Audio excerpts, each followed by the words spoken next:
Masuk kan Mbak Igi? Wes masuk, wes direkord ngono kok. Ya. Bismillahirrahmanirrahim. Assalamualaikum warahmatullahi wabarakatuh. Kami dari kelompok 5 akan mempresentasikan tentang lahirnya perjanjian dan anatomi perancangan kontrak. Yang pertama yaitu pengertian dari lahirnya suatu perjanjian.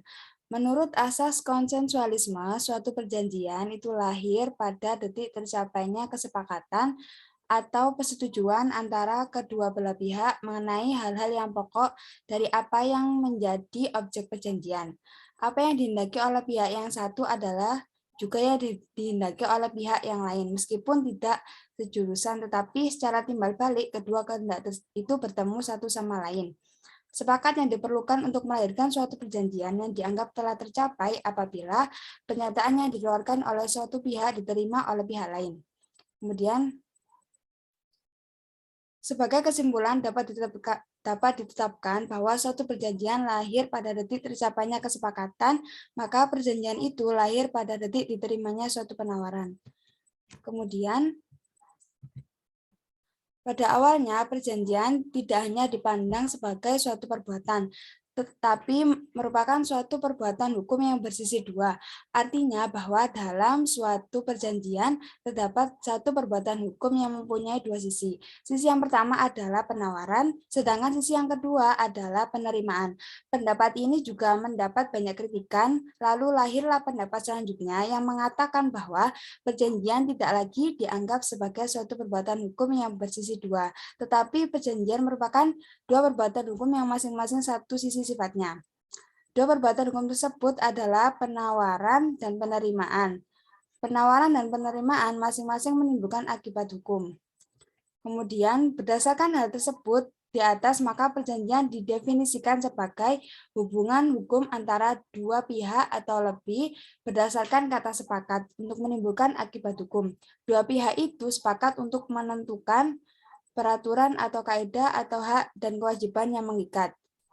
Kemudian, jenis-jenis perjanjian berdasarkan cara terjadinya atau cara lahirnya perjanjian. Yang pertama yaitu perjanjian konsensual. Perjanjian konsensual adalah perjanjian yang dianggap sah apabila telah terjadi kesepakatan antara pihak yang membuat perjanjian. Menurut KUH Perdata, perjanjian ini mempunyai kekuatan mengikat yang terdapat dalam pasal 1338 KUH Perdata. Kemudian yang kedua adalah perjanjian formil. Perjanjian formil adalah perjanjian yang memerlukan kata sepakat, tetapi undang-undang mengharuskan perjanjian tersebut harus dibuat dengan bentuk secara tertulis dengan akta yang dibuat oleh pejabat umum, notaris, atau PPAT. Misalnya, jual beli tanah, undang-undang menentukan akta jual beli harus dibuat dengan akta PPAT. Perjanjian perkawinan dibuat dengan akta notaris. Kemudian yang ketiga adalah perjanjian real. Perjanjian real adalah perjanjian yang baru dianggap telah lahir dan sah, mengikat para pihak apabila di dalam perjanjian tersebut selain telah mencapai kata sepakat juga dituntut adanya suatu perbuatan nyata yang dianggap sah dan juga mengikat. Misalnya, perjanjian penitipan barang dalam pasal 1741 KUH Perdata dan perjanjian pinjam mengganti pasal 1754 KUH Perdata. Perjanjian real adalah perjanjian di samping adalah persetujuan kehendak juga sekaligus harus ada penyerahan nyata atas barangnya. Misalnya, jual beli barang bergerak, perjanjian penitipan pinjam pakai, yakni dalam pasal 1694, 1740, dan 1754 KUH Perdata. Untuk materi selanjutnya akan disampaikan oleh Mbak Rahma Khawifah. Monggo, Mbak.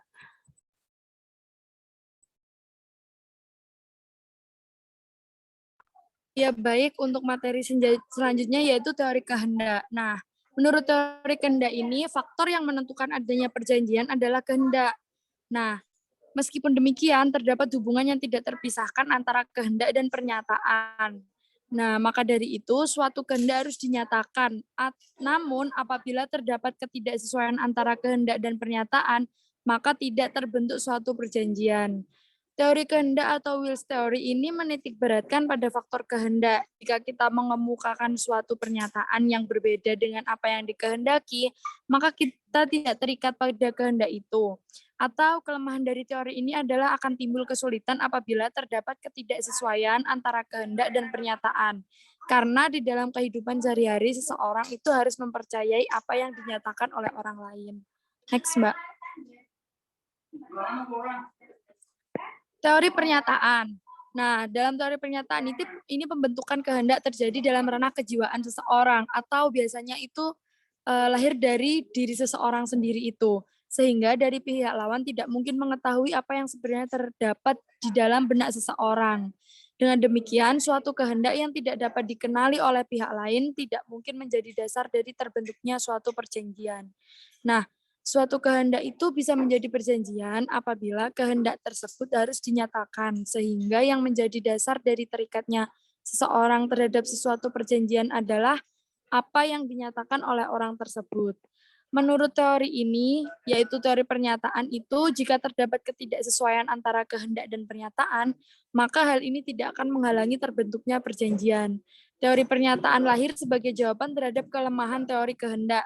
Namun, teori ini juga memiliki kelemahan karena teori pernyataan hanya berfokus pada pernyataan dan tidak memperhatikan kehendak seseorang, sehingga terdapat potensi kerugian yang terjadi apabila terdapat tidak kesesuaian antara kehendak dan pernyataan. Gitu. Selanjutnya, ini isu hukum tentang fidusia ya. Menurut pasal 1 ayat 1 UU JF diartikan sebagai pengalihan hak kepemilikan suatu benda atas dasar kepercayaan dengan ketentuan bahwa benda yang hak kepemilikannya dialihkan tersebut tetap dalam penguasaan pemilik benda.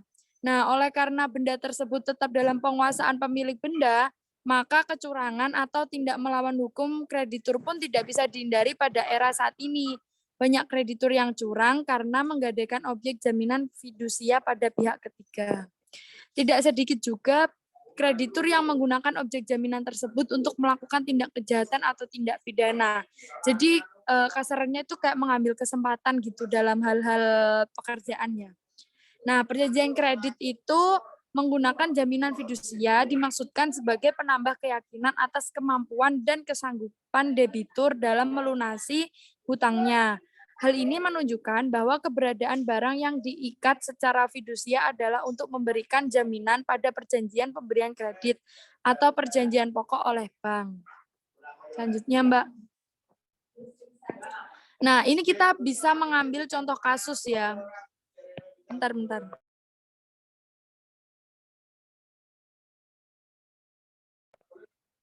Untuk contoh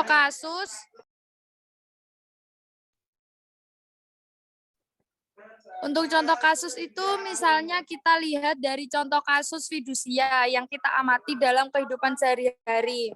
Fidusia adalah proses pengalihan hak kepemilikan benda atau bergerak ataupun yang tidak bergerak, di mana kepemilikan barang tersebut masih dalam kekuasaan pemilik barang.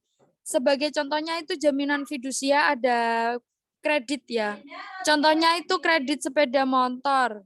Di mana apabila kita melakukan perjanjian kredit sepeda motor, maka otomatis kita melakukan perjanjian kredit dengan dealer. Nah, si A membeli sepeda motor kepada si B atau pemilik dealer dengan secara kredit harganya itu 15 juta. Akan tetapi karena tidak memiliki uang yang pas, maka si A membayar secara kredit dengan perjanjian membayar 450.000 setiap bulannya. Nah, perjanjian itu diangsur selama 38 bulan. Maka dari kedua belah pihak tersebut terdapat perjanjian kredit atau fidusia yang otomatis mengikat antara si pemilik dealer dan si pembeli motor, begitu. Nah, selama si A atau pembeli motor ini masih belum lunas dalam pembayaran, kepemilikan barang masih ada di tangan si B. Jika sewaktu-waktu si A tidak bisa membayar, barang yang telah diambil dengan waktu yang telah ditentukan, maka si B berhak untuk mengambil kembali barang yang telah dikreditkan itu atau barang yang telah disewakan kepada si A karena alasan tidak dapat memenuhi perjanjian antara keduanya, begitu. Lanjut. Nah, jadi itu tadi ya contoh kasus dari perjanjian fidusia. Mungkin dari sini kita sering melihat keseharian orang tua kita, orang-orang di sekeliling kita secara tidak sadar itu sebenarnya banyak perjanjian-perjanjian di dalam kehidupan kita sehari-hari begitu. Terima kasih, saya kembalikan ke moderator. Baik, terima kasih kepada Mbak Rahma. Sekian dari kelompok kami, teman-teman. Jika ada yang ditanyakan, nanti bisa di saat diskusi di kelas. Baik, terima kasih. Sekian dari kami. Wassalamualaikum warahmatullahi wabarakatuh. Assalamualaikum warahmatullahi wabarakatuh.